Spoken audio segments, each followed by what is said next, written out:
Garaş men Dur Sultan barada gowdatdyr eşitdim. Onum aýdyň Dur Sultan ýok eken, ýok diýilen o adamlar. Ne zat soranda ýok diýilen o eken. Dur Sultan mı? Ova ýok diýip sen barsan sorasyn sana da ýok diýmez mi kadip diýýär. Şeýle aýtdylar. Ha, düşündüm. Düşündiňmi? Dur Buňa Sultan yönümü bilemem. Lişne şu gyzyň 200'li münafıkdygyny men dakazat etbiljek şu 300 adamyň içinde. Erkem dällerini dakazat etmesem, şu gyzyň 200 münafıkdygyny men lişne dakazat edýän. Yani men suutnamam bar elimde. Gelsin men dakazat edeyim.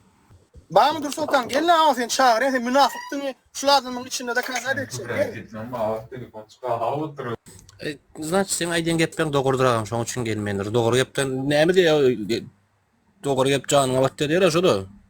Mesele däl yo. Krisen ýalyp var. Haramzadylar o bular o. Bi gayrat haramzadylar. Konçuny nirde bir konçuny atxotlar bar bolsa, şu власти bizi işleýärler.